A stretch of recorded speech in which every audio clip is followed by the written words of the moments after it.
एक भक्त थे, उनका नाम था गणपति भट्ट। क्या नाम था? गणपति भट्ट। गणेश जी के बहुत बड़े भक्त थे। गणेश जी के अलावा किसी देवता को देखते ही नहीं थे। इतनी निष्ठा थी उनकी गणेश जी में कि कहीं भी चले जाएं पूछते थे गणेश जी का मंदिर है तो मैं आऊंगा, नहीं तो नहीं आऊंगा। उस नगर में ही नहीं जाते थे जहां गणेश जी का मंदिर ही ना हो। ऐसी निष्ठा उनकी। निष्ठा एक बात होती है, कट्टरपंथी होना अलग बात होती है। हम लोगों को कट्टरपंथी नहीं होना चाहिए, निष्ठावान होना चाहिए। कैसा होना चाहिए? निष्ठावान। जिस देवता को आप भजते हो उसके प्रति पूर्व निष्ठा रखो, पूर्ण निष्ठा रखो। अब ऐसे तो हनुमान चालीसा में गोस्वामी तुलसीदास जी लिखते हैं, और देवता चित्त न धरहि हनुमत से ही सर्व सुख करहि। अब इसका अर्थ क्या है कि और देवताओं को मत पूछो, ऐसा नहीं है।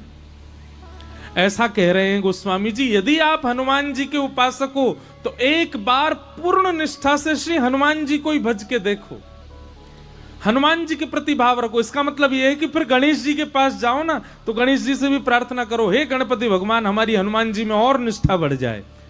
फिर महादेव के पास जाओ तो महादेव से कहो, हे महादेव हमारी हनुमान जी में और प्रेम हो जाए। कभी देवी के मंदिर में जाओ तो देवी से भी जाके ये प्रार्थना करो, हे वैष्णो देवी मैया हनुमान जी से हमारा और प्रेम हो जाए। अब आप जा तो सब जगह रहे पर हर जगह मांग क्या रहे? अपने इष्ट से प्रेम। इसको कहते हैं निष्ठा। क्या कहते हैं? निष्ठा। आप जाते सब जगह हैं, भजते सबको हैं, सिर सबके सामने झुकाते हैं, पर आपके चित्त में एक ही देव बैठे। ऐसी निष्ठा यदि आपकी है तो जो देव है ना वो देव आप पर कृपा निश्चित करेंगे। जैसे हम वृंदावन वासी हैं, हम तो एक ही के उपासक हैं। कौन के? टेढ़ी टांग वारे के उपासक हैं। हमारा तो बंसी वारो श्याम, मुरली वारो श्याम, वही है।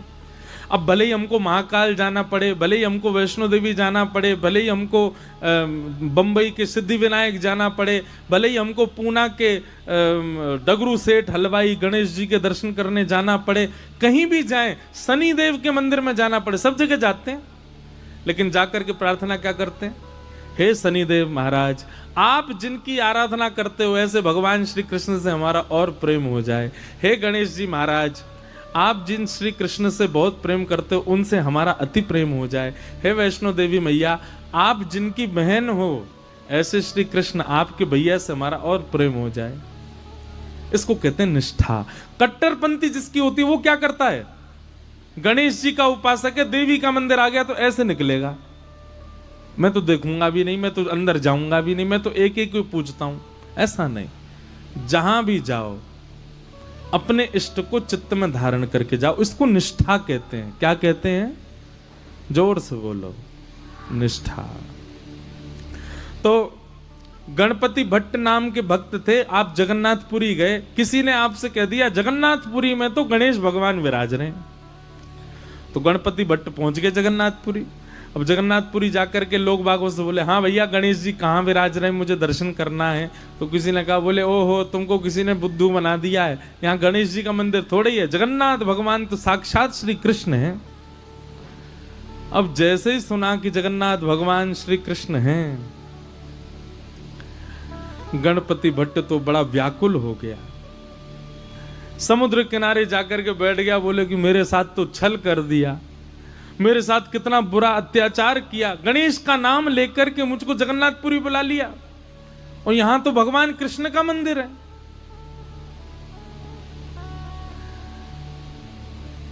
इतना व्याकुल हो गया, अपने चित्त पे हाथ रख के गणेश जी का स्मरण करने लगा, हे गणपति भगवान मेरी निष्ठा टूट ना जाए, मेरी अनन्य भक्ति टूट ना जाए, मैं सदा आपका ही रहूं, कृपा करना नाथ। उसकी निष्ठा पर जगन्नाथ भगवान इतने रीझ गए। वो निष्ठा किस में रखता है? गणेश जी में। पर गणेश जी के प्रति निष्ठा इतनी अटूट थी कि जगन्नाथ भगवान उससे रीझ गए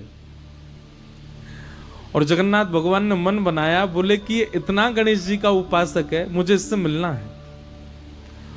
और जगन्नाथ भगवान एक नन्हे से बालक का रूप धारण करके गणपति भट्ट के पास आ गए। भैया तुम क्यों रो रहे हो? बालक बन के आए। गणपति भट्ट कहने लगा, क्या बताऊं, मेरे को गलती से यहाँ भेज दिया। मुझे बोला था कि मंदिर में गणेश भगवान है, पर यहाँ तो श्री कृष्ण बैठे हैं और मैं तो गणेश जी के अलावा अब किसी को नहीं मानता, मेरे इष्ट तो केवल गणेश जी हैं। तो भगवान छोटे से बालक के रूप में गए थे, गणपति भट्ट से बोले, अरे नहीं, तुमसे किसी ने झूठ बोला है, यहाँ जगन्नाथ जी जो हैं वो कृष्ण नहीं है, वो गणेश जी ही हैं, तुम जाओ, जाकर के उनका दर्शन करके आओ। गणपति भट्ट बोला, किसकी बात मानूं, मुझसे कोई कह रहा था कृष्ण है, तुम कह रहे हो वो गणेश जी हैं।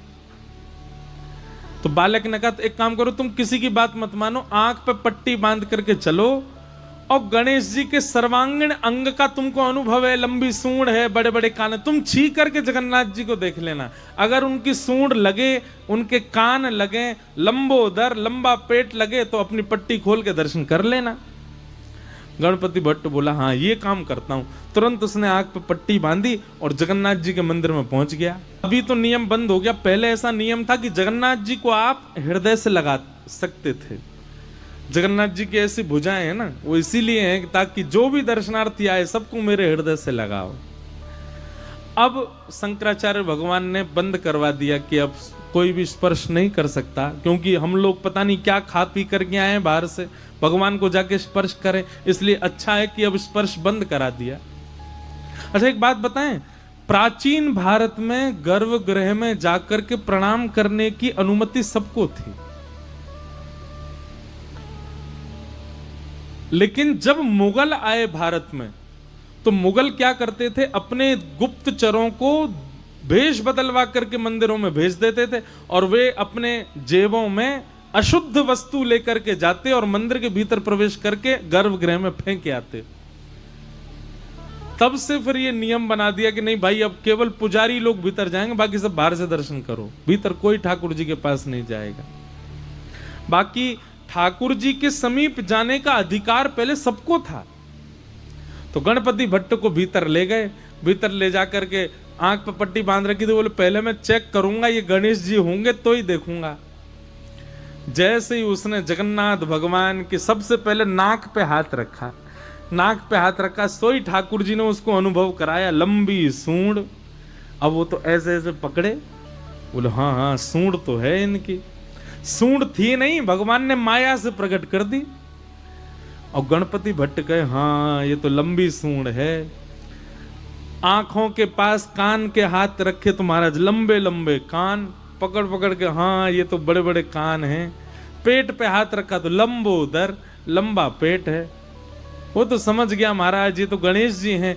और जैसे ही उसने प्रणाम किया तो भगवान ने अपनी सूंड से उसके सिर को ऐसे गुदगुदा और दिया, उसको विश्वास हो गया कि ये तो गणेश जी हैं। जैसे ही उसने पट्टी खोली, पट्टी खोल करके देखा तो गणेश जी तो नहीं थे, जगन्नाथ भगवान थे। ना उनकी सूंड है, ना उनके कान है, ना वो लंबोदर। अब तो वो बोला, ओहो मायावी कृष्ण, मायावी भगवान। आंख बंद करके स्पर्श करता हूं तो सूंड दिखती है, आंख खोल के देखता हूं तो जगन्नाथ दिखते हैं, मेरी निष्ठा भंग हो गई। जैसे ही उसने ये बात कही, इतने में ही जगन्नाथ भगवान प्रत्यक्ष प्रकट हो गए और प्रकट होकर के उसको बोले, मुझे तेरी निष्ठा बहुत पसंद आई, तू अपने देव के प्रति इतना निष्ठावान है, लेकिन मेरी एक बात याद रख, कभी भी किसी में भेदभाव मत कर। तुम्हारी जिस देव में निष्ठा है उसमें पूर्व निष्ठा रखो, पर उसके अलावा किसी देव के पास जाने का अवसर मिले तो उससे चूको मत, वहां भी जाओ, वहां जाकर के भी उसको प्रणाम करो। ये सब मेरा ही विलास है, मैं ही गणपति हूं, मैं ही शिव हूं, मैं ही हनुमान हूं, मैं ही जगन्नाथ हूं, मैं ही भद्रकाली हूं, मैं ही वैष्णो देवी हूं, ये सब मेरा विलास है। इसलिए तू किसी भी प्रकार से भेद दृष्टि मत रख, क्योंकि भेद दृष्टि भक्ति में अपराध है। इसलिए इस अपराध के भागी मत बनो गणपति भट्ट। तुम गणेश के उपासक हो, इसका मतलब यह नहीं कि तुम अन्य देवताओं का तिरस्कार करो। इसलिए अपनी भक्ति को और पुष्ट करो, सब देवों में अपने गणपति का दर्शन करो। तब उस गणपति भट्ट का जो संशय था वो दूर हुआ, उसने जगन्नाथ भगवान को प्रणाम किया। तो भैया निष्ठावान बनिए, कई लोग कहते हैं, बोले हिंदू वैदिक समाज में, हमारे सनातन धर्म में इतने सारे देवता, किसको पूजें? किसी एक को पकड़ लो बस, और बाकी सबको क्या करें? बोले बाकी सबको उसी के भाव से प्रणाम करो, निष्ठावान रहो। हमारा हिंदू वैदिक सनातन धर्म बहुत सुंदर है। यहां पर हम सबको एक प्रकार से अंग्रेजी में कहूं तो चॉइस मिली हुई है भाई, जैसी तुम्हारी निष्ठा हो उस देवता के श्री चरणों में प्रणाम करो, उस देवता को भजो, दल बदलू मत रहो। जैसे कोई अन्य देव की प्रशंसा सुनते हो तो अपने इष्ट का त्याग कर दो, ऐसा कभी मत करो। पर हां, वृंदावन रीति में जब आप जाओगे, वृंदावन भजन भाव में जब आप जाओगे, तो वहां राधा कृष्ण को आप अलग नहीं मान सकते, वहां ये दोनों आपके इष्ट हैं।